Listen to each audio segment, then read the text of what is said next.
Tahukah kamu fungsi lubang shift lock di dekat tuas transmisi Honda Freed?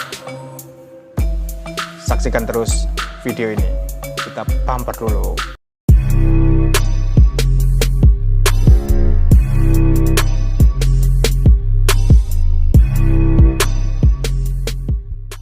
Welcome back to the Freed PSD channel, vlogging my Honda Freed.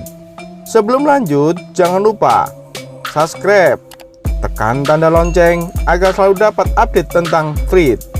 Bikin nyaman Freed kamu. Lubang itu namanya shift lock.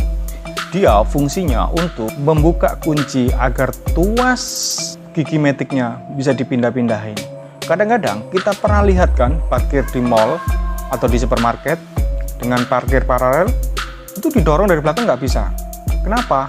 Karena posisi dia adalah di gigi P atau parkir. Bagaimana caranya? Langsung kita praktekkan. Ketika kunci lubang sudah dicabut, kita memindahkan tuas ini nggak bisa, sudah ke lock. Kita akan masukkan ke lubang shift locknya, kita tekan, kita pindahkan giginya ke R. Nah, setelah ke R, ini bisa dilepas. Bunyinya bisa dilepas, dia bisa pindah ke gigi N juga. Ketika parkir paralel, ini yang kita gunakan di posisi N, bisa didorong.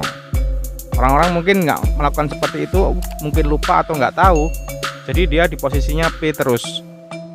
Jadi nggak bisa didorong. Kalau gini bisa didorong. Ini fungsinya. Kalau mau mengembalikan, hanya tinggal gini aja.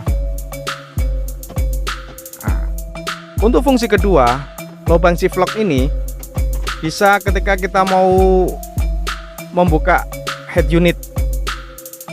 Terus juga ketika kita mau mengganti lampu dashboard ini. Dilepas. Kalau mau lihat caranya mengganti lampu dashboard, silahkan linknya ada di kanan atas. Oke, bila kamu suka dengan video ini, jangan lupa like dan di-share. Semoga bermanfaat. Sukses selalu buat kamu. Sampai jumpa di video berikutnya. Bye. Bismillahirrahmanirrahim. 1, 2, 3. Tahukah kamu fungsi lubang? Tahukah kamu fungsi lubang